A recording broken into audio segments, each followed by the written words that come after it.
Relax and look inside the video for great savings offers. From Universal Studios Home Video.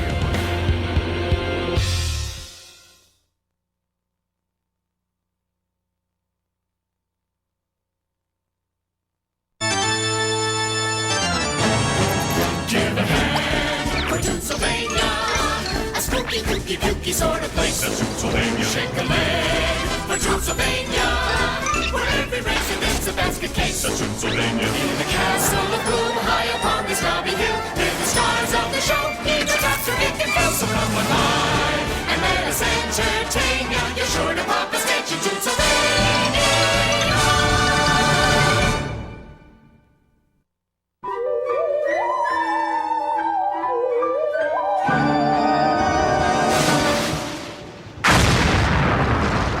Igor? What were you doing, Igor? Well, I was just... Just what, Igor? I'm going to get cleaned up now, and when I come back, I want this laboratory spotless. Oh, it'll be spotlessly clean, Master. You won't recognize it. We'll get right on it. Good. When I return, we can decide which way the two of you would like to be executed. I'd like to execute you, you skinny fraud. Where'd you get your mad doctor's license anyway? In a raffle? Should Phil get the wet-dry vac out, Igor? What are you talking about?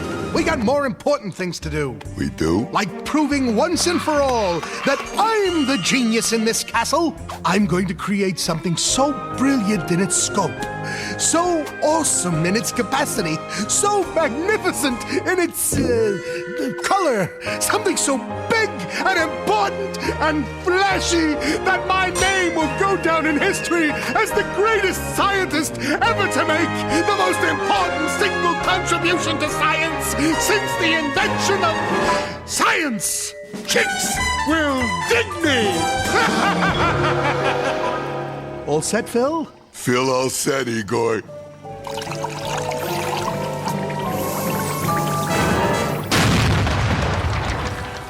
Ha-ha! Success! We did it, Phil! We did it! What did we do? What do you mean, what'd we do? It's simple. Just take a look. Go. What is it? It's an adorable, cute, cuddly little baby human thing. Go. Oh, look at him, Phil. Isn't he just as cute as a hairless mole rat? No! Get this thing off my head! Get it off! Get it off! Now, naughty little baby. Spit Uncle Igor's head out. Naughty, naughty, naughty. Igor?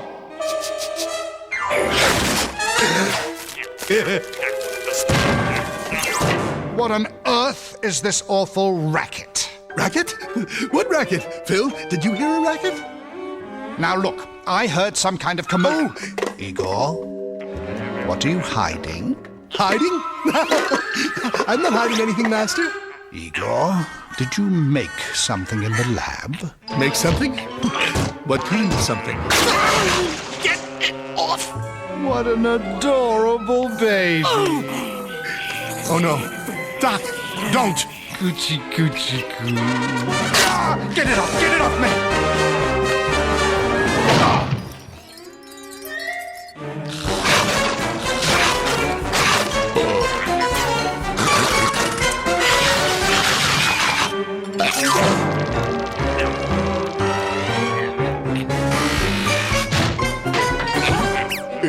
It got away.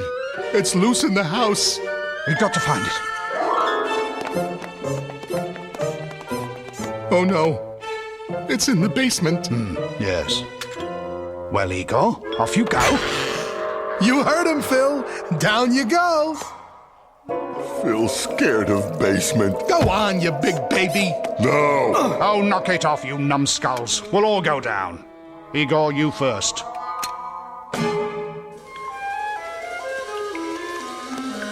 It could be anywhere. Igor, check that box out. Oh, sure. Like I couldn't see that one coming. Well, It doesn't look like anything's here. Come on, Phil, let's go. No, you must look inside it. But I don't want to look inside it. Look inside it.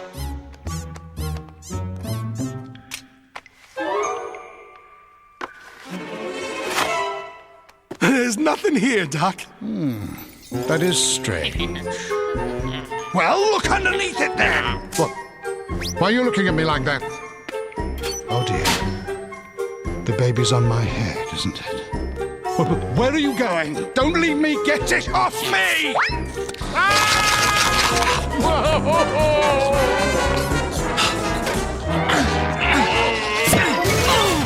I had a pony when I was 5.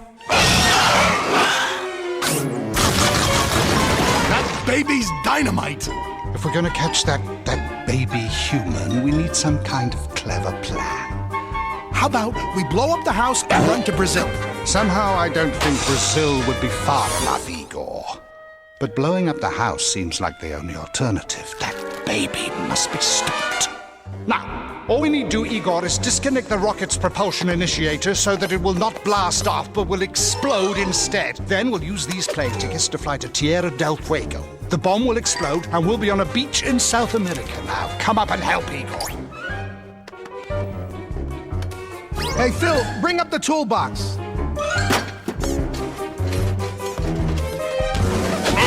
Oh, Phil, you clumsy boob.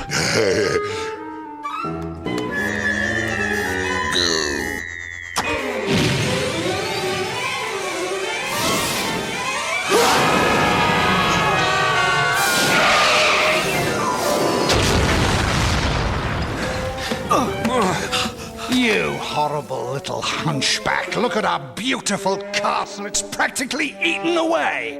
What are we going to do? What are we going to do? He's eaten everything. Not quite everything, Master. What do you mean?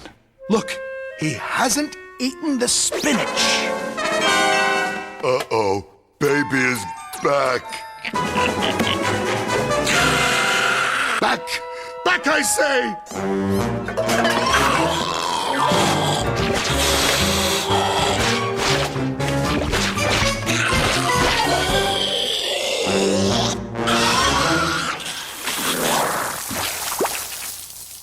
Is it? It's over. I always said spinach was good for you. Phil and I will destroy this infernal apparatus of yours, Igor. Now get rid of that blasted concoction. I'm way ahead of you, Master. I'll just dump this down the drain.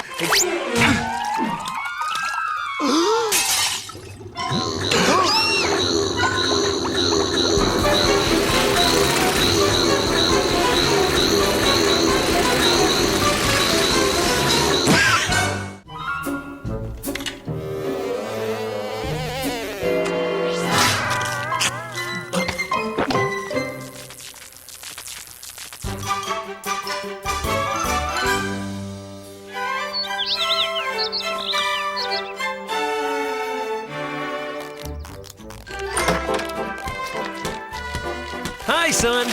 How was the big game? Oh, not so good, Dad. I goofed and lost the game for us. Again. Well, what happened, Tiger? Well, my head came off in center field and the ball hit me in the eye.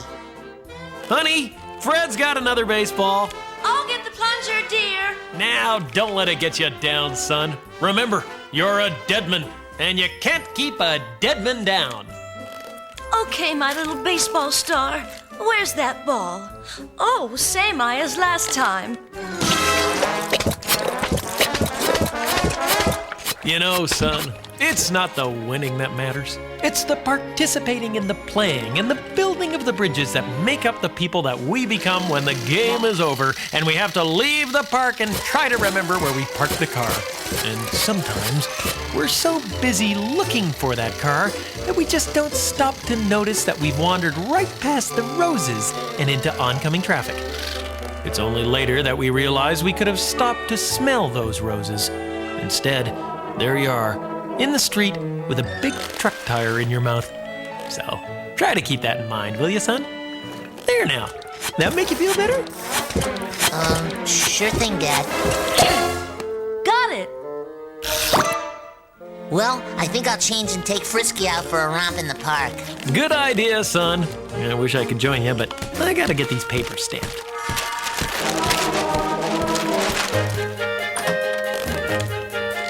Okay, Frisky, let's go, boy. Attaboy, Frisky. We're going to the park. You love the park. Hi, Mr. Jones. Boy, you know, Frisky, hanging out and playing with you always makes me feel better. I've almost forgotten about screwing up the big game for the rest of my team. Yes, sir, boy. You're the bestest pal a guy could ever ask for. I think as long as you're around, I'll never really worry about anything.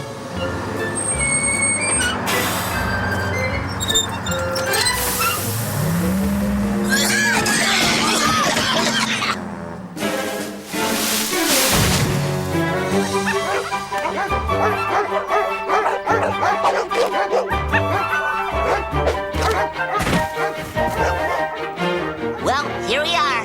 Now be a good doggy, Frisky, and don't go running off. We're gonna play a nice game of fetch. This is gonna be great. Are you ready, Frisky? Ready, boy? Here we go. Go get it, boy.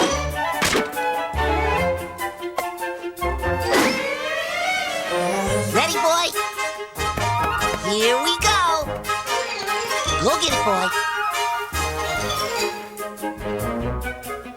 Ready, boy? Go get it, boy.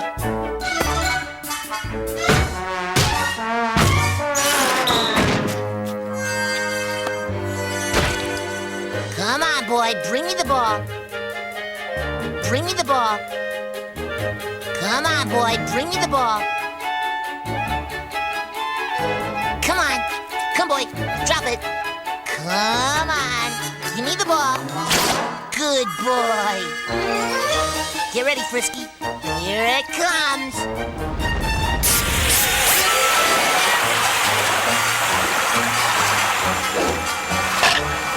Good boy. Good catch, Frisky. Good dog, Frisky. Wow, Frisky, look at that. Are you thinking what I'm thinking, Frisky? Golly, look at those dogs. They all look so good. Not as good as you, though, Frisky. Don't worry, we're gonna do great. Say, Sonny, you want to take that dead animal out of here? We're about to begin the competition. Well, gee, mister, this is my dog, Frisky, and we're in the competition. Really? It doesn't say anything here about not being able to enter an expired dog. Okay, Sonny, here's your number. Go ahead and take your spot. Thanks, mister. We're gonna win, too. Yeah, right. Come on, boy. All contestants are now ordered to appear center arena for competition. The competition will now begin. I guess this is it, Frisky.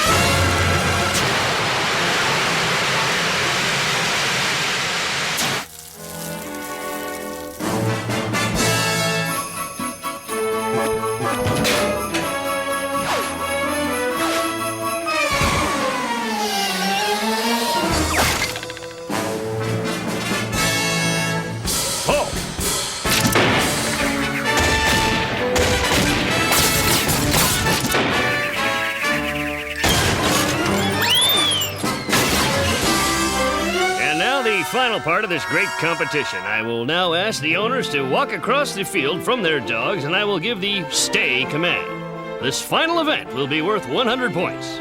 Did you hear that, boy? We can still win.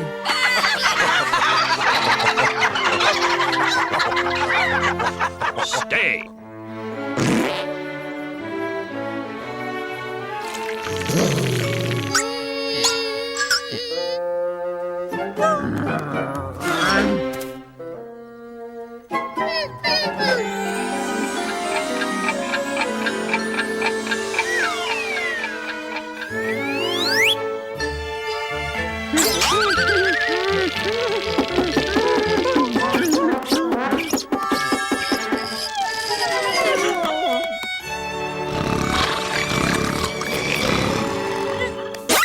That's it. I can't take it anymore. You did it, boy. Son, I've never seen a dog stay like that one. Here you go. Gee, thanks, mister. Boy, Frisky, I guess you can just never tell when you might win something and when you won't. I guess it's like Dad tried to say. You just have to keep trying and believing in yourself. If you do, you might get one of these.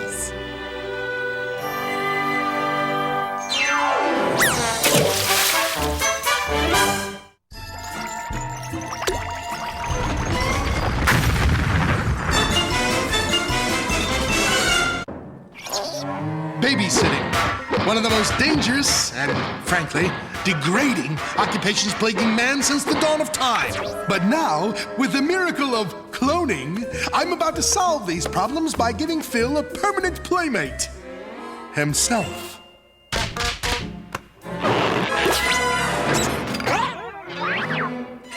First, we take a donor's tissue sample. Now, to make a clone, you replace the nucleus of the unfertilized egg with the cell you want to duplicate. Now, add the donor cell, shake vigorously, and...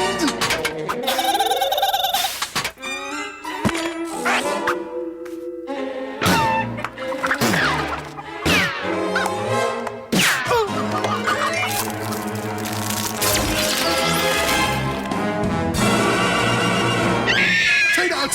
Fade out! Fade out!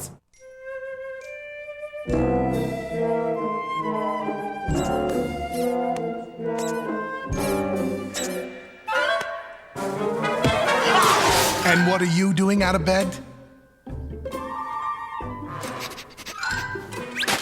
Phil gets spare parts, like Igor. Shh about the spare parts thing. Get in here. Don't you know if you're out so late, the boogeyman will get you? Boogeyman? Yeah. He loves to fricassee bad little monsters who stay out too late. Listen to this. Melissa Screech was always staying outside way too late. And so her mama said, My dear, we'll meet some cold, cruel fate. The reason why you must come home, here's what it's all about. The boogeyman will get you if you don't watch out. Nuts. Melissa figured. Just another grown-up lie. And so she stayed out late until the moon was full and high.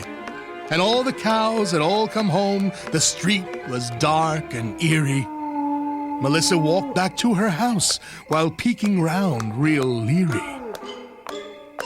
Then, about halfway home, Melissa thought she heard a sound. The clip-clop of someone following her around. Was that sound the boogeyman? She looked back with a scare. But she did not see anything but cold, dark midnight air. Melissa ran, and then she heard the sound of someone's shoes. And she began imagining Flash on the evening news. Another misbehavior by Melissa Screech has caused that naughty kid to fall within the alleged boogie person's claws. She ducked behind a tree, and then she gasped to catch her breath. That boogeyman was hiding just to scare her half to death. She could hear his breathing in the echo of the night. She took one deep breath, closed her eyes, and ran in screeching flight. The clip-clop of his boogie shoes pursued her down the street. And now his horrid screeching chased her homeward in retreat. Until she stopped and listened to the echo of her heels. Until she heard her echoing Melissa Screechy squeals.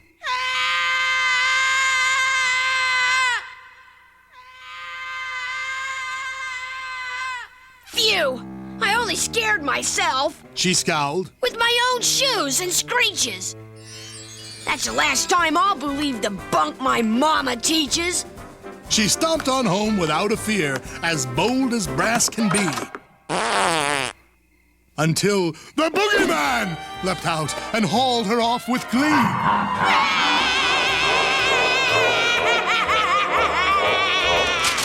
He took her to his boogie lair and made Melissa matzo soup, but found it tasted just about like German Shepherd poop. So next time you're out too late, come home. You just can't be too hasty, unless you'd like the boogeyman to find out if you're tasty.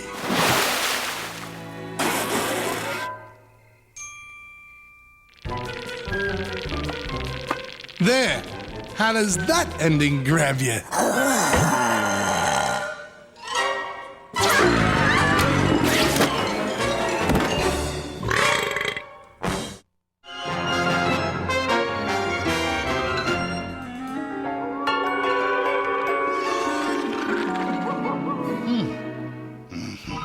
I'm impressed. I had absolutely zero faith in you two, but the castle has never looked more antiseptic. Now, my grandmother will be here any moment. You two make her feel comfortable. I've got some loose ends to tie up in the lab. No problem, Master! I'd like to tie up his loose ends. You must be Granny Frankenstein. Let me get your bags. Phil, get her bags.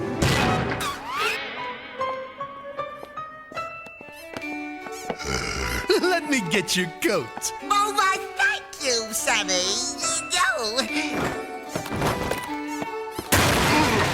Now the doc, I mean your grandson, is down in his lab. He'll be up in a few minutes. How about a nice cup of tea? Oh, my goodness. Oh, what a nice man. Oh, well, tea would be lovely. Phil, get tea.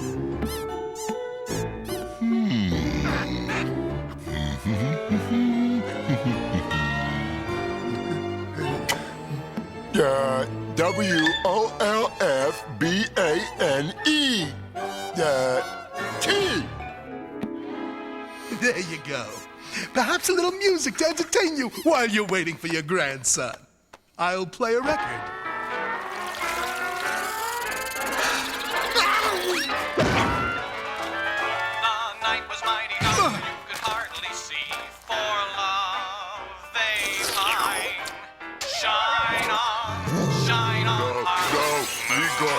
Up in the sky. Fuzzy teeth with the sharp, scary, droopy ears. Ho, ho, ho, hoba. Very funny.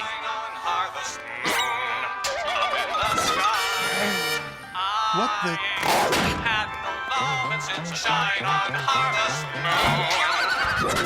Oh, my goodness, Sonny. You must have gotten caught in quite a little rainstorm. Wow. Igor, will you keep that infernal racket down? Well, we'll just freshen up a little and tend to all your needs, as well as a few of our own. Hey, wait a minute. I know what happened. You mistook the wolfbane for the tea. That must be the stuff that turns you into a werewolf. You buckethead. Hello, Grammy. If the doc finds out we turned his grandma into a werewolf, I'll be pushing up posies and you'll be spare parts. Oh, Grammy, you must see our view. The moon. Werewolf. Oh, no. The record! Play the record!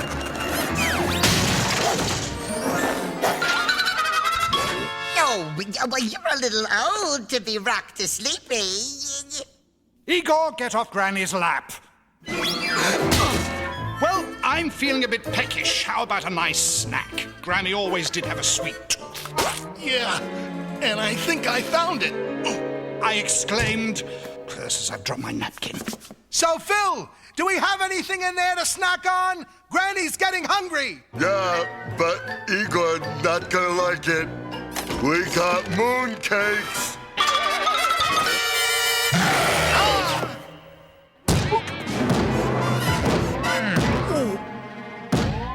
Oh, no! The doc can't see this!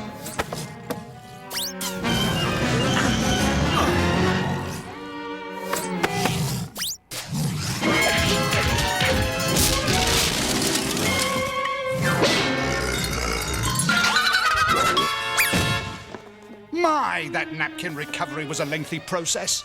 Ow, got it. Oh, Granny, you must see the observatory. Igor, bring the refreshments up there. The observatory? The moon! Oh, no! Come on, Phil! We just gotta find a way to stop Mrs. Old Lady Dr. Frankenstein from turning into a werewolf. But even Phil knows that you can get rid of werewolf by shooting with silver bullet. Hey, Ixnay on the gun talk. There's kids watching. Phil, sorry. Here they are, cures and remedies. The moon should look beautiful tonight, Granny. You are in the mood to look at the moon tonight, aren't you? Why, yes, you know me. Oh, fiddlesticks, I haven't got a dime. Wait here, Granny. I'll be right back. Granny, the refreshments are ready. Come with me to the lab. Oh, delightful. Come this way. Oh, my sody fountain. Oh, yes, indeedy do. Ooh, a beverage, how nice. Could I have a straw?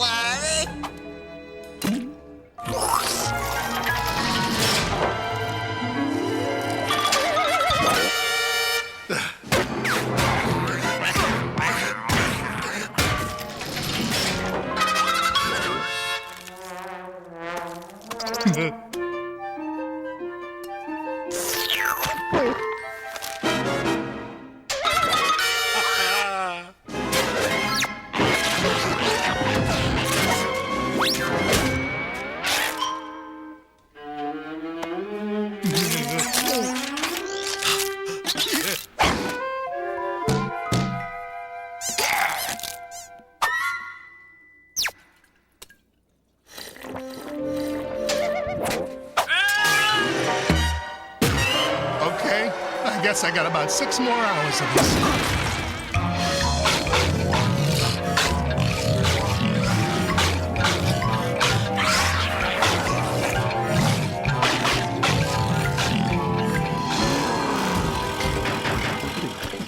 It was wonderful seeing my grandmother again, but she wasn't her old self. How do you mean? Well, I never mentioned it to you two before, but Granny is a werewolf. Has been her whole life. It's just strange that she didn't transform this weekend even once. Has been her whole life? Now he tells me. Oh, my, Sonny. Oh, that is a very interesting name there on your taxi license. How do you pronounce it? It is Milaketakamun. Let's see what's on the old tuberino.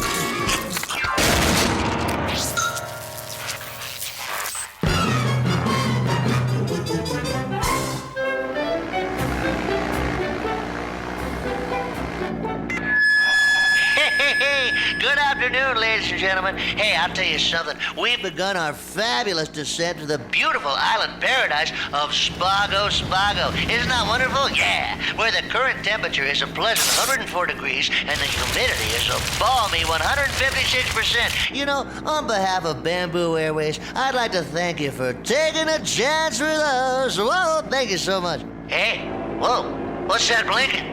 Good Lord, the gear won't come down. We're losing altitude. Mommy, don't you walk so fast. Captain, sweetheart, baby, the intercom? Hey, folks, tell you something. We picked up a friendly tropical tailwind, and we may be on the ground sooner than we expected. Swing it, yeah! Oh, Dedgar, this was such a wonderful idea to take us all on this adventurous holiday. Well, honey, I think we all deserve a little break from our hectic modern schedule. You know, no work and no play makes Dedgar a doll. Zowie gee willikers, we're here!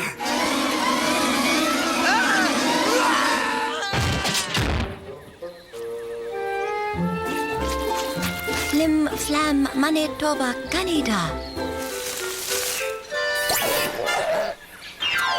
Wow!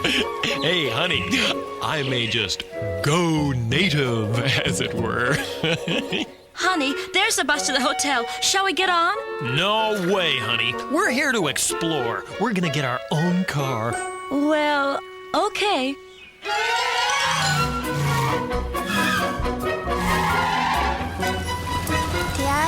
I think we should have taken the tour bus to the hotel. We don't know anything about this place. Well, that's all part of the adventure, sweetie. You can't really get to know a place until you've become hopelessly lost in it. Besides, honey, how hard can it be? I have this map from the rental office. Oh, Edgar, now how will we ever find the hotel? Don't you worry, honey. These roads seem pretty clearly marked to me. We'll find it.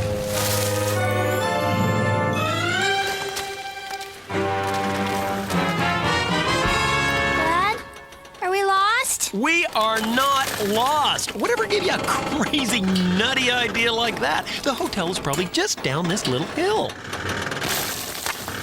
Don't you think this road is a little steep and bumpy, Edgar?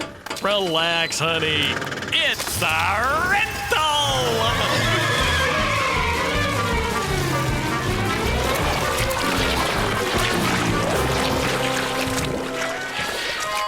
Well, we got a pretty good parking place. Come on, gang! Do you think we're close to the hotel now, Edgar? Sure. These are probably the grounds now. You know how the brochure said it had an authentic jungle atmosphere? All these snakes and lizards are probably audible aminotronics or whatever. Cool. You mean this giant spider laying eggs in my head is just a model, Dad? Sure. And that snake following Ashley is just made of rubber and little gizmos and stuff. Edgar, I think I see something up ahead. Oh, well, this must be the hotel lobby. Well, sure it is. Come on, gang. Hi. Reservation for Deadman? Detka, Rockney Madden Detka. Schmuckes Pack, Perdonlijk Gas.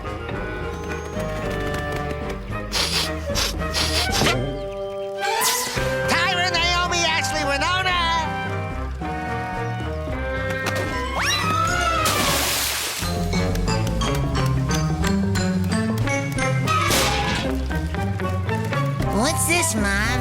Oh, it must be some traditional native hot tub, Fred.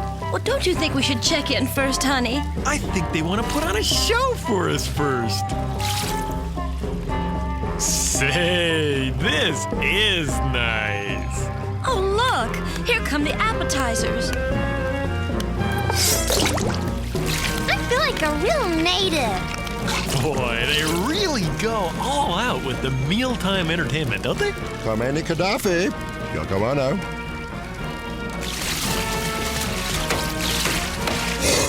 Oh, Freddie, stop it. Be polite and watch the show.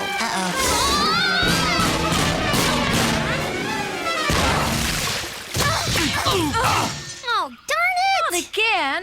I hate it when that happens.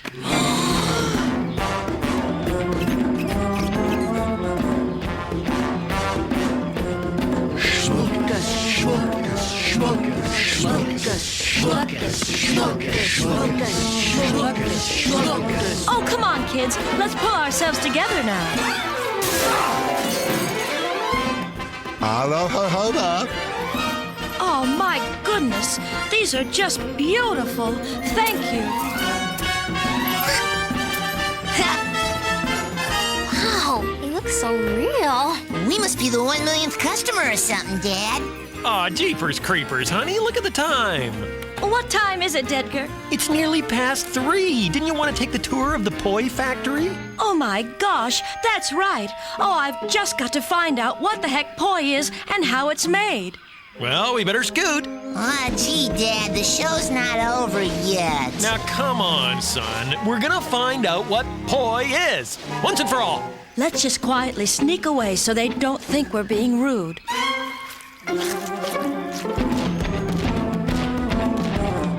Well, Glorioski, Dad, how far do you think that poi factory is? Yeah, I want to go to the beach. Keep your nose tuned to poi, everybody. That factory can't be far. Oh, boy, poi!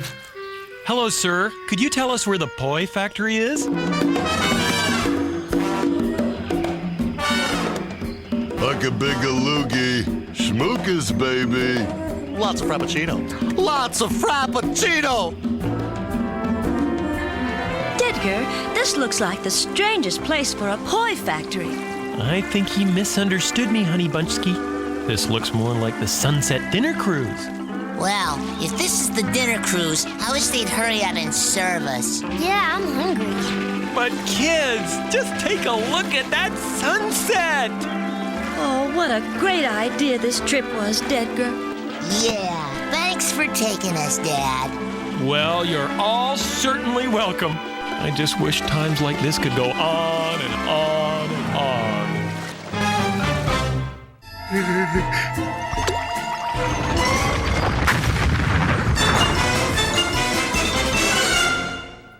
We all know the brain to be a storehouse for our memory, that we fill up with knowledge from preschool up through college.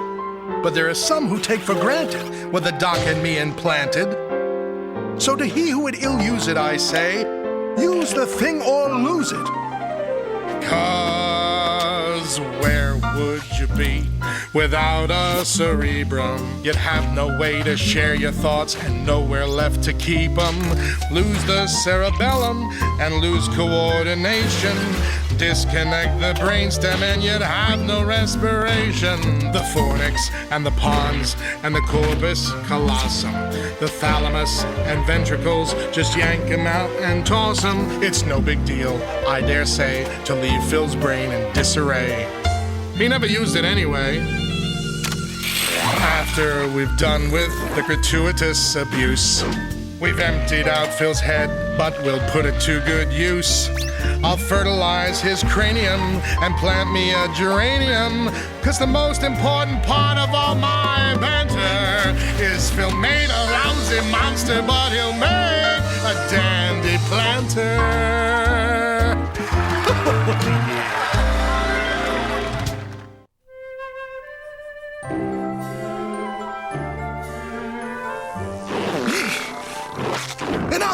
Enough with the faces! Down! Lie! Lie in your bed! I will show you what is the cost of these faces, and not obeying your elders and smarters and superiors. I commence. Melissa Screech was always making faces somewhat ghoulish. She did this oh so often that her mother felt somewhat foolish. Melissa Screech, you're better off without that ugly sneer. Quit making nasty faces, or you'll get stuck that way, my dear. Melissa Screech made faces at her mom, behind her back. 'Cause she was miffed her mommy thought to tell her how to act. She made up such misshapen mugs, 'tis better left unsaid. She formed a face as ugly as a zombie, not quite dead. Her mother turned and saw her girl, then screamed with fear and loathing. Oh, what's that horrid face disguised beneath that childlike clothing? It's so inhuman, I confess. It's left me somewhat speechless. I wish sometimes this house could be a tad Melissa Screechless. Melissa, thrilled, ran down the hall and scared her dad and brother. For nothing pleased her more than when she'd irritate another. To get a rise from people proves a girl has lots of pluck. But then she found in horror that her ugly face was stuck. She kneaded, rubbed, and rolled her cheeks. Her sweetest smile she smiled. But all that did was make her ugly sneer a bit more wild. To fix her face, her parents tried out everything they could. Although we've tried this face thing might be stuck this way for good. They called a child psychologist to cure her facial schism. He showed her ink blots and tried some hypnotism. He asked her questions, took some notes about how she got so squeamish. And yet when all was said and done, her face still looked extremish. And then a movie makeup gal, supreme at film illusions, attempted to repair Melissa's countenance contusions. Her horrid mug she tucked and tugged with endless perseverance. But in the end, she could not change her terrible appearance. Melissa works the funhouse now and haunts at Halloween. and plays in scary movies when they need a horror scene. The moral is, don't screw your face up in an ugly scare unless you want it stuck in ways too horrible to bear. So, have you learned anything, you little 8-foot-tall undesirable?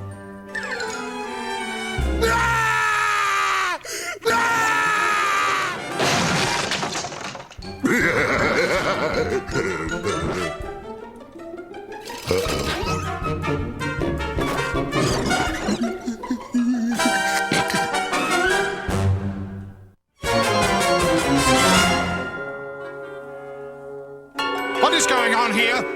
The castle is still jammed to the ceiling with swill. Igor, I explicitly told you the garbage truck comes only once a year, and that's tomorrow at noon. Now clean up this mess immediately. Sorry, Your Impeccableness, but I can't. What do you mean you can't? Check my contract, sir. The small print. Human Slave Union Contract number 331, etc., etc., whereby indentured servant Igor shall not be ordered to bag, fondle or otherwise take out the garbage pursuant to Section 8, Item 69, Line 5. You hunchback layabouts have it so easy. Very well. Make Phil bag up all of this garbage and have it ready for that truck by noon tomorrow, or I swear I'll do something unspeakably cruel. No, Master! Okay, Phil, this time he's serious. So listen very carefully. First, fill the bag. Then, close the top. And twist the twisty. Check? Check. Make sure this place is spotless by noon tomorrow. Oop. I'm late for the all-night leg-pulling finals at the leper colony. Oh, remember, Phil, fill bag, close top, twist twisty. Top twisty, Philly bag closing. No, top toppy bag Philly. No, bag baggy, Phil twisty, close, Phil top. Phil, are you nuts? The garbage truck's coming at noon. If this stuff isn't bagged, Doc's gonna kill me. Phil's brain let Igor down. Now, Phil. Maybe you do have a brain problem. Let me do a quick audio check. Calm down, Phil. Maybe you do have a brain problem. Let me do a quick audio check. A problem? Of course I got a problem. I'm lonely. There are no thoughts down here. Nothing. I'm a sensitive guy. I'm starved for company. Repeat, I have needs. You copy? I have needs. Oh no, a depressed brain. What am I going to do? He's lonely. Lonely? Don't you ever read the papers? Look here. What's that, the Lonely Hearts column? Close. It's the Lonely Brains column. Page following. This is fantastic. Look at all these fabulous single brains. Oh, don't move, he tells me. Well, I'm fed up. I can't take it anymore. How fast can one of these eligible lady brains get over here? Don't worry, I've already taken the necessary steps, and one should be arriving any minute. That was quick. Larry, no! Don't try to stop me, Shorty. I got nothing to live for. Wait, I brought you something. It just came from the mail-order Brain Bride catalog. Uh-oh.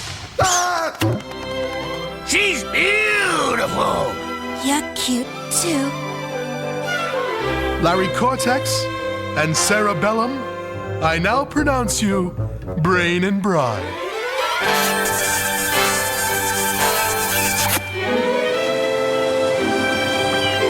Okay, honeymoon's over. We got work to do, so let's hunker down and clean up this site.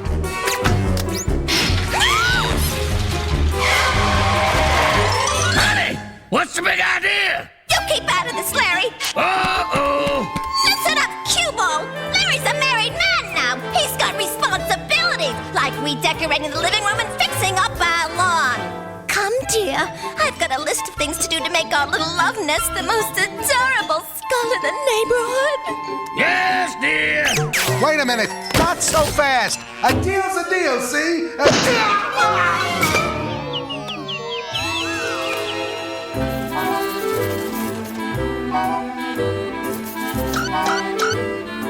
Larry. I did you a favor and you backstabbed me.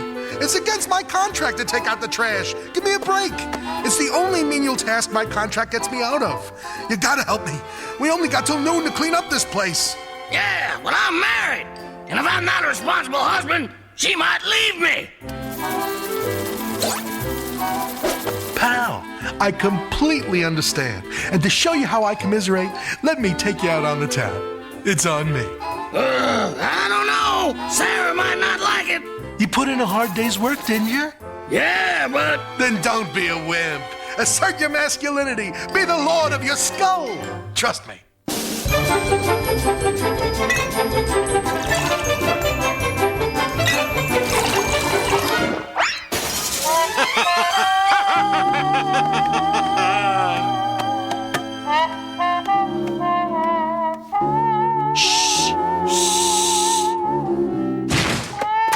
Whoa, hi, honey.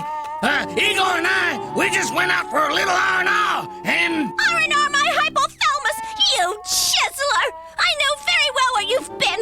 You've had your way with me and took off just like all the others. Well, it's over, Larry. I've met someone else. Ooh! Stu, Phil's pancreas. We had a nice long throw of the dice there. Hasta la vista, baby. No, please, don't leave me. No! It's okay, Larry. So she was fickle. So you'll find someone better. I don't want somebody better. I want my cerebellum. Almost noon. I gotta get him focused. Look, Larry, how about some good old-fashioned manual labor to make you forget about Sarah? Then we can party. What do you say? You're right. Hard work. That'll help me out of this depression. Come on, let's clean up this scummy hole.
Finally, I can work in a germ-free lab that is exquisitely clean.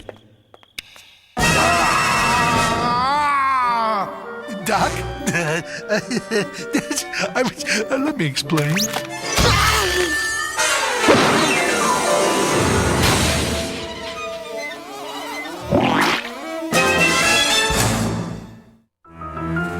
Yeah, now I think I got this thing fixed.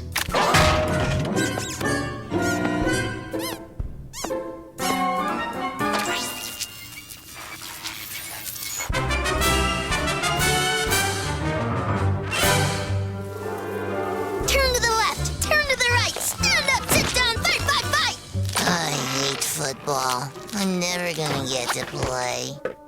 Cheer up, Fred. Sure you will. You'll be great. Freddy is great. He's stronger than a tortoise. He'll do great, because he's got rigor mortis.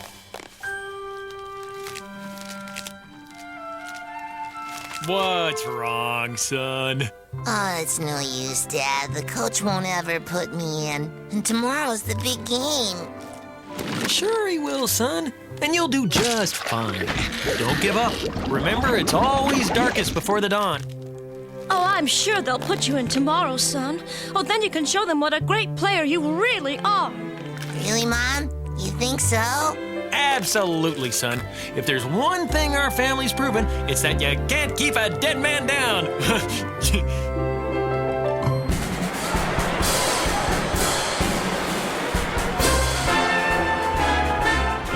Here, dear. Let me put some more gel in your hair so everything stays in place while you cheer.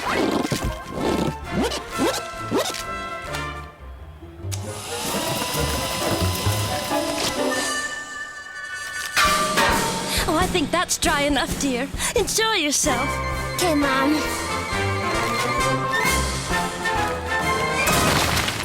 Okay, son. You hang in there. You keep your nose to the grindstone, your shoulder to the wheel. Is it your shoulder to the grindstone and nose to the wheel? Well, whatever. Put some body part to the grindstone, but nothing sensitive. Once sat on a grindstone, I got this terrible rash. I'll help you put your shoulder pads on, son. Thanks, Dad. Well, why don't you just go without shoulder pads? Well, folks, the game just started and the Poodles are already down by 6. You boys have to get out there and hustle. Jones, you carry the offense. Thompson, you carry the defense. Dedman, you carry the water. Oh, okay, Coach. I'll be the best water boy you ever had. Yeah, that's great, yeah. Okay, cheers. Ready? U-G-L-Y. You ain't got no alibi. You're ugly. Yeah, you're ugly. Hey, Ashley. You aren't a real cheerleader. Why are you here? I am too a cheerleader, Heather. I'm an alternate. Whatever. Okay, Ashley. We'll let you on the team if you can do the splits as well as me. Ew. No one does the splits like Heather.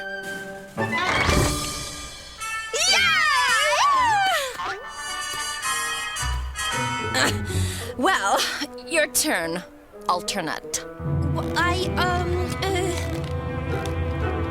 look! Touchdown!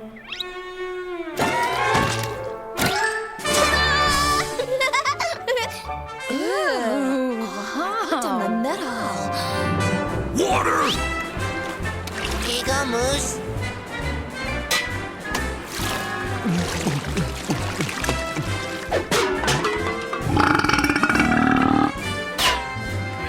Here's some more.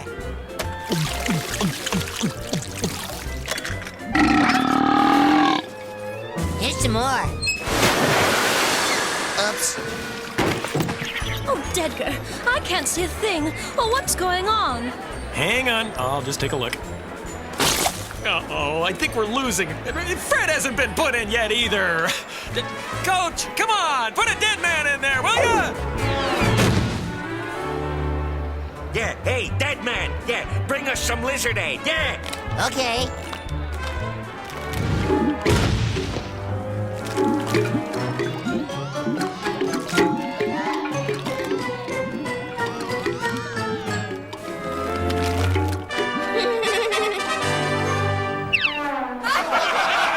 Well, folks, it looks like the water boy just lost his pants. Let me see, that's number 0. That's Fred Dedman. Bob, are those briefs or boxers? Those are definitely briefs, kid.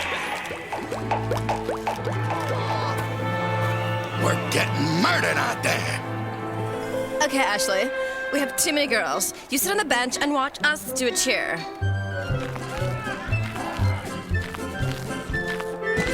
Ready? And turn to the left. Turn to the right. Come on, team. Fight, fight, fight. Stand up, sit down, fight, fight, fight. Oh no, we're out of players. Who's left? Hey, Dedman, look alive. You're going in. Me? Really, Coach? Okay. Ready? Okay. We got the spirit. Yes, we do. We got the spirit. How about you? Oh no, I lost my pom-pom. Somebody give me a pom-pom. Hurry, hurry.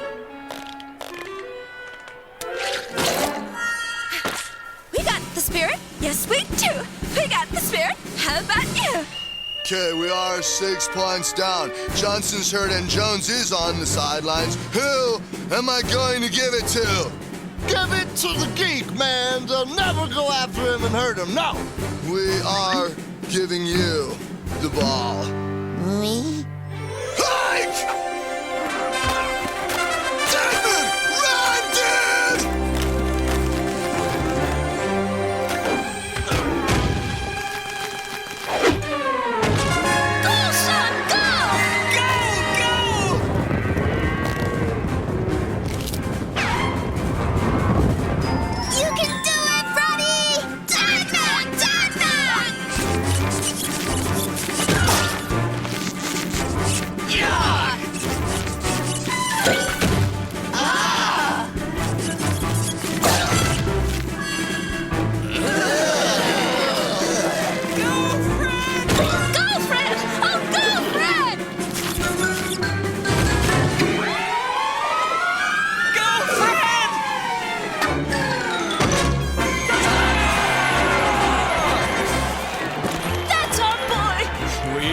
wisdom from a young corpse.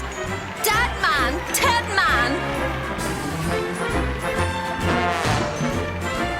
Oh, Ashley!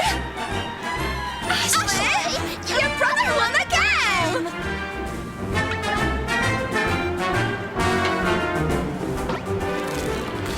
You did a great job today, son. I am really proud of you. Thanks, Dad.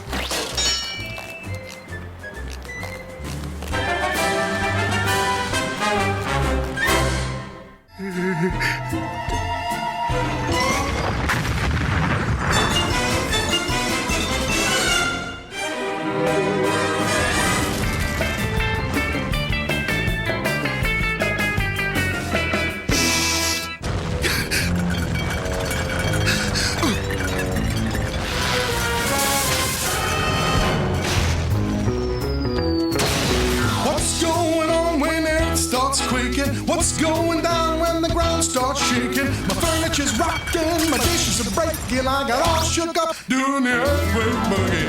Earthquake boogie. Earthquake boogie. A whole lot of quaking going on. If you open up the crust of the earth real wide, there's a lot of hunks of rock called plates inside. Well, guess what happens when those plates collide? You get all shook up doing the earthquake boogie. Earthquake boogie. That's right, Earthquake City, baby. You get a liquefaction in the sand and shell at 6.0 on the Richter scale. The epicenter is the place to be. The maximum seismic activity. You get a load of those plate tectonics. Better watch out for those aftershocks. Earthquake boogie, a whole lot of quaking going on. How about some fries with that G?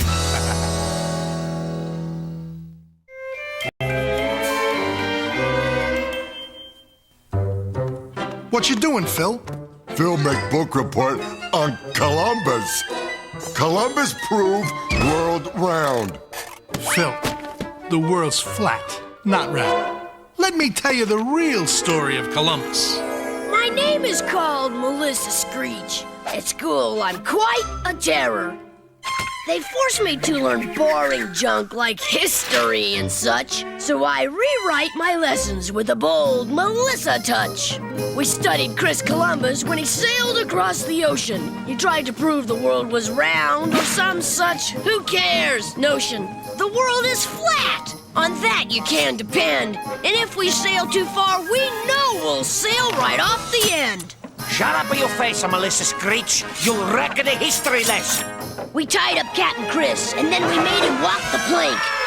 And bet on whether sharks or whales would eat him as he sank. Now I'm the one in charge, I cried and took his captain's chair. Just point me where you want to go, and boys, I'll lead you there. Where were we now? I could not tell our northwest, south, or east, except that on the map it read, "Here thar be monstrous beasts." That superstitious bunk, I swore and scanned across the sea. When something serpent-like arose and roared ferociously. He was a real live sea beast. Then he looked and licked his lips and opened up his mouth real wide to gobble our 3 ships. Escape with 3 sheets to the wind. And every sail unfurled, we did our best to get away and sailed right off the world. He caught us in his cave-like mouth as dark as the abyss and gulped us down into his beast esophagus.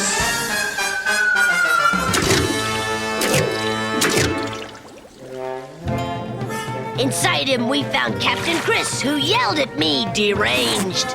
Melissa Screech, because of you, all the histories have been changed. We floated round inside that beast and griped how we'd been bested. And stewing in his stomach juice, we slowly got digested. Yeah, history and we both suffered horrifying fates. At least we didn't memorize a bunch of boring dates.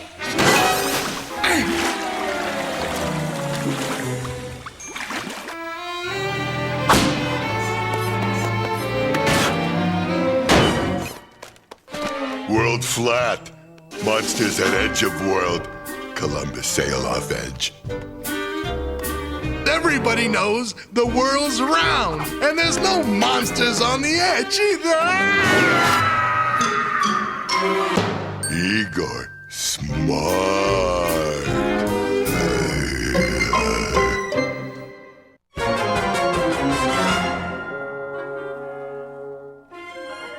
These enormous poisonous bears live in the swamp and are not only able to leap up to 80 yards, but are also psychic and can read the minds of documentary filmmakers like Jim here. Phil, what on earth are you shuffling around looking for? Phil, look for present. Phil's right foot has birthday today. Igor didn't forget Phil's birthday, did he? Forget? Forget?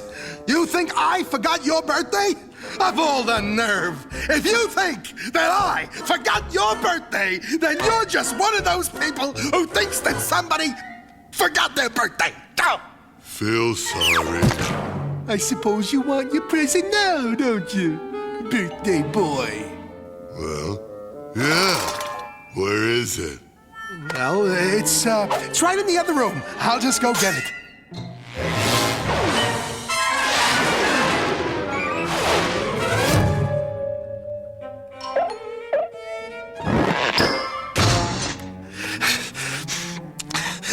Let's see. What the heck did he want for his birthday again? Phil want the Darla Doily doll. Phil want the Darla Doily doll. Okay. Quick! I need a Darla Doily doll. Darla Doily? Why, that's our biggest seller, sir. And there's not another left in the house. Listen, bub. I gotta have a Darla Doily doll. If I don't, a very large monster with the brain of a 2-year-old is gonna grab me by the head and take it back. It's horrible. Why, I don't understand. We've never had any trouble with the Darla Doily dolls. What seems to be the problem, friendo? Problem? I'll show you the problem. Take a look at this!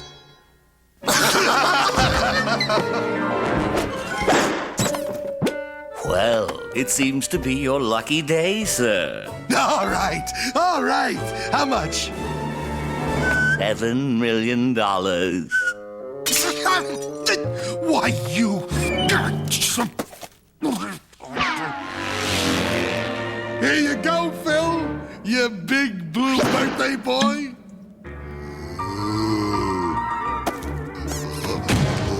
Oh, cute. Darla Doily. Go ahead. Pull the string, Phil. My name is Darla Doily, and I want to be your bestest pal.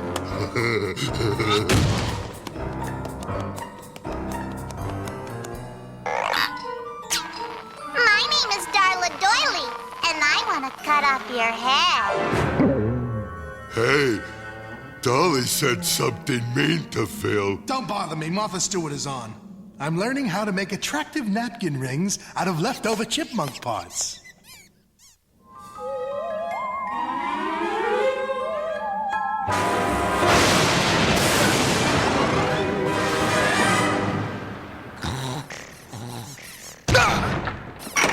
Dolly,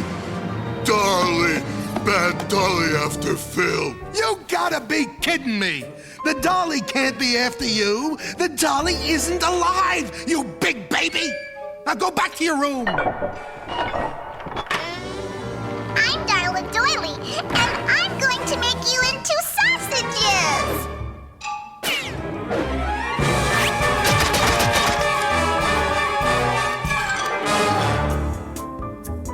What's a girl like you doing in a place like this?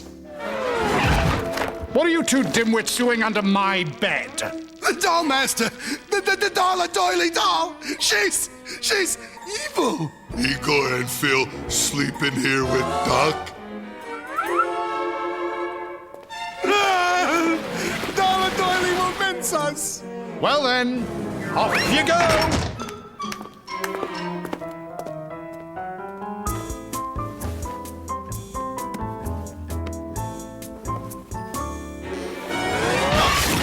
right, now look.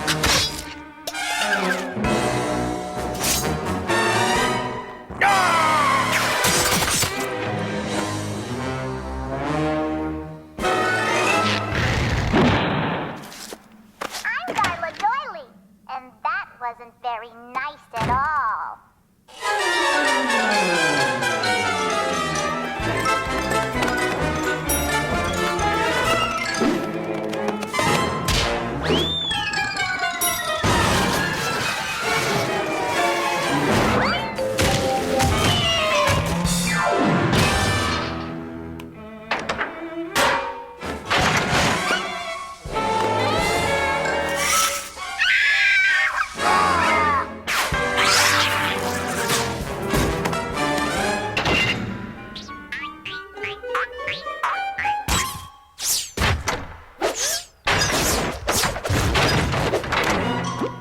We're trapped. She's after us. What are we gonna do? What are we gonna do? Why not just let her in and get it over with? Phil, put this on the dock. And bring me a set of injection molded plastic arms and legs, the box of weapons, some camouflage fabric, a sewing machine, a tape recorder, and some string. What do you want the string for? I'm Darla Doily, and I'm going to chop you into itty-bitty pieces. I'm Sergeant Kilko, and you're a naughty little plastic girl who needs to be melted down and made into something useful, like a toothbrush. I'm going in, man!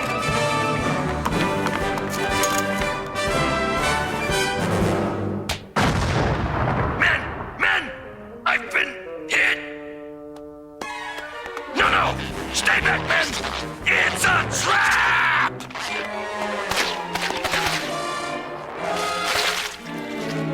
I'm Darla Doily, and I'm going to blow you to smithereens.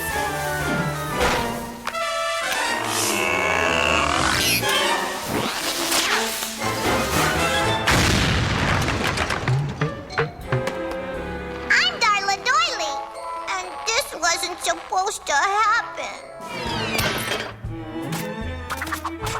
There. He's all back to normal. Feel like new toy. Well, he's all yours, Phil. Happy birthday. Gee, thanks. All right, that's enough excitement for one night. Back to bed. Good night, Sergeant. Thanks. Good night, little soldier.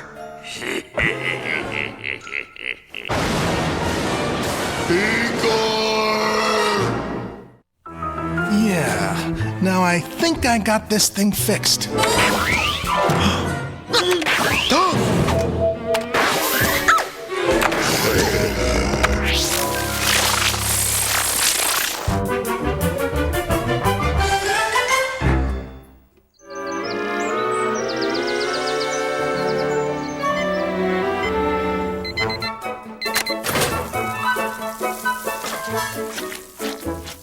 Oh, be careful, honey. It's hot. Gee, Mom, my favorite. Worms and curdled eggs. My eggs are too hot. Well, here's a little homemaker tip, Ashley.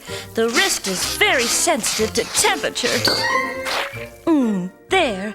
That feels just right. Well, kids, finally got that hamster out of the VCR. Now the clock works perfectly.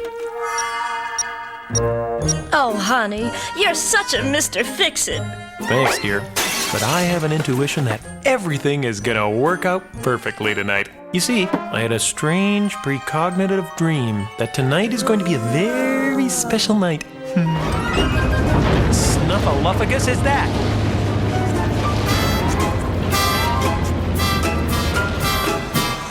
It's a moving van. A family is moving into the house next door. New neighbors? Oh, honey, how exciting. Look, they have a girl my age. And a kid my age, too. Cool. It looks like their dad likes to tinker in the basement. Just like me. Oh, what fun. Let's go welcome them to the neighborhood. I know. Let's bring them a basket with cool stuff in it. a welcome basket. Pig's head, wormy apples and rotten nectarines, moldy cheese loaf, bottle of Valium embalming fluid. And don't forget the free pass to the city morgue tour. Check. Well, let's go meet our wonderful new neighbors. Oh, won't they be surprised? Remember, kids, smile.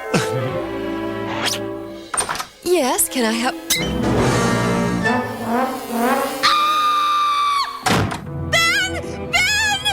Yes, dear? Zombies are attacking the house! Zombies? Now, dear, I am a scientist, and as you know, there are no such things as...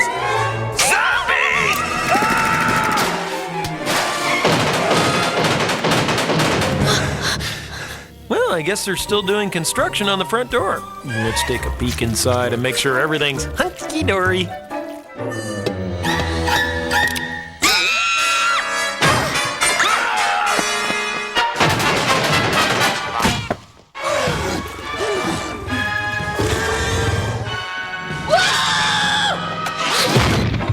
No, stay calm. There must be an explanation. Don't panic. Well, they must be just a tad shy. You're right, Stephanie. That was very sensitive of you. But deep down, I'm sure they're dying to get to know us, too. Gee, they haven't come out yet. Kids, we gotta break the ice somehow with our new neighbors. I know, a surprise party. That's it, Dedgar. Let's decorate their backyard for a surprise barbecue. Let's make it a Hawaiian luau! Yeah! Okay, be quiet. Remember, it's a surprise.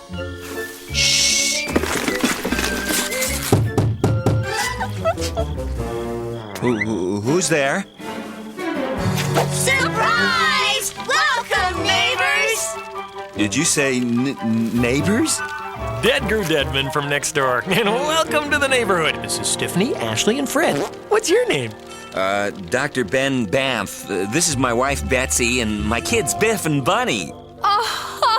Oh, honey. Now I get it. Our neighbors like to dress up. Well, you certainly had us fooled with those kooky zombie get-ups. Yeah, you sure look creepy. Oh, thank you, dear. Well, let's eat and get to know each other, shall we? Eat up, neighbors. Nothing like a Deadman-style luau. Do I have to eat this, Dad? Yeah, it's like telegraph. Shh. It's Hawaiian food. Just smile and eat it. Now, Mr. Deadman, what is this Hawaiian dish? Is it some kind of macaroni? Close. It's maggot-roni. You mean rigatoni? Oh, no, maggot-roni with fresh Maui maggots.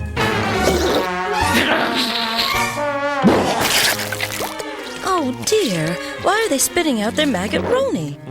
They must be vegetarians. What'd you say you did for a living, Ben? Well, I didn't. I work in Area 51 in the weapons division. Top secret. Why don't you show me your basement workshop? I saw you unload some pretty nifty equipment.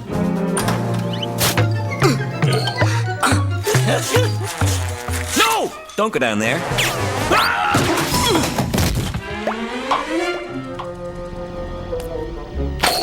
Well, now, this workshop's a doozy. What's under the tarp? I'm afraid that's a broken mechanism that I'm trying to fix. Did you say fix? Well, my beautiful bride calls me Mr. Fix-It. No, don't touch that. Mr. Deadman, you really shouldn't be down here. Let's go back to the party, huh? Oh, there you are, Dedgar. Oh, Fred lost his big toes again. I was just fishing them out at the deep end. They'll pop right back on with a little adhesive. Ben, do you have a tube of super glue? Yes, it's in the kitchen. He must be upset about that broken equipment. It'd only be neighborly to help him out. Gosh, this is just like the VCR I worked on this morning. Looks like the clock's a little slow. It's working! Oh, nothing like helping out a neighbor. It's getting late. Don't you agree, Mr. Deadman? Golly, it is late. But before we go, let's toast to our new neighbors. A toast to neighbors helping neighbors. Just like I helped you with your clock downstairs. How about why you touched the clock?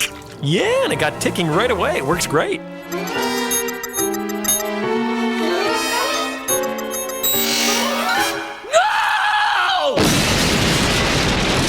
Well, anyway, to finish our toast, today I had a dream that everyone would rise up and welcome each other with open arms to a world of neighbors helping neighbors.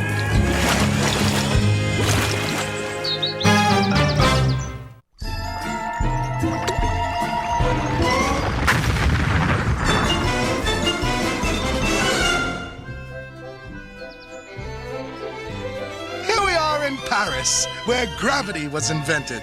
Phil's about to illustrate the law of the uniform acceleration of falling bodies. I am.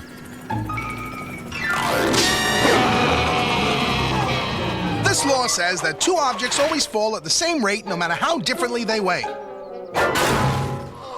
may ask, how can we prove that two objects will hit the ground at the same rate when I've only thrown one object?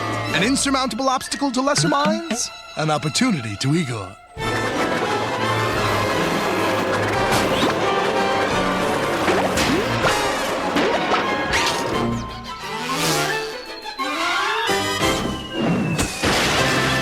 Proof positive! As we can see in this photo finish, every pod hit the ground at the same moment. Be here next week when we study automatic reflex actions and shout you. Phil, can't you pull yourself together?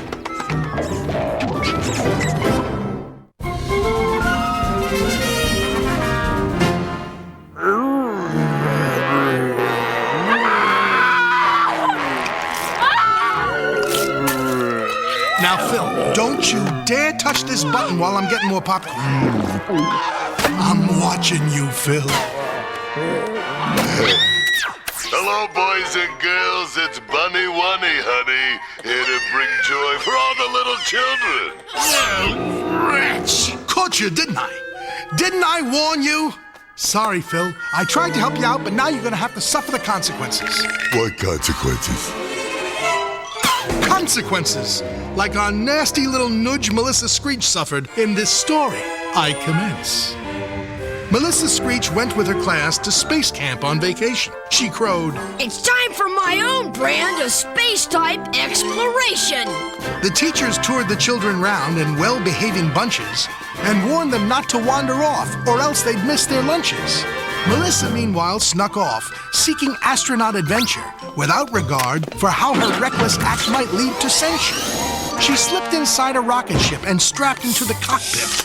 The NASA guys responsible admit they wish they'd locked it. Melissa took the ship's controls, and I believe you've guessed it. She found the button marked "Don't Touch," and sure enough, she pressed it. The engines roared. The ship took off. Melissa wasn't pleased.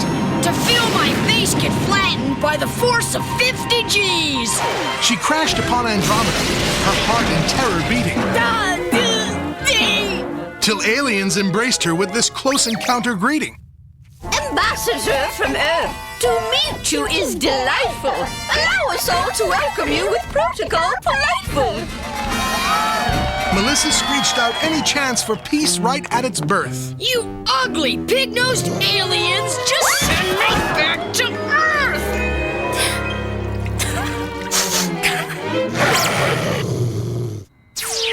She's got a nasty brain.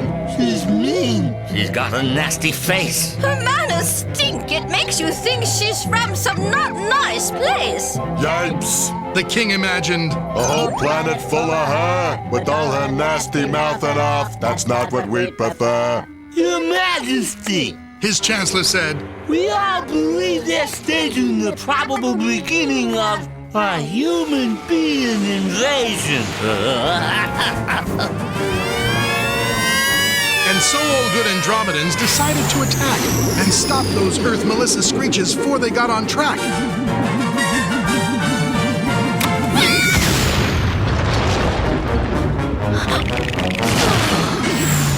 Then learned to their embarrassment that only one Melissa lived who could have caused them harassment. They said that they were sorry and they cried on Earthling's shoulders, but that did not quite make up for the half of Earth and Smolders. So needlessly, I guess I put all mankind through the crunch. Not only that, but even worse, I also miss my lunch. So, Phil, have we learned never to touch buttons and interfere with the program selection of minds smarter, more intelligent, more tasteful than ourselves? Feel sorry. I'll switch it back this time, Phil, but be careful. I might not be around next time to help you. What the? It's not nice to switch off Bunny Wunny, baby. Igor TV star. Horror TV star.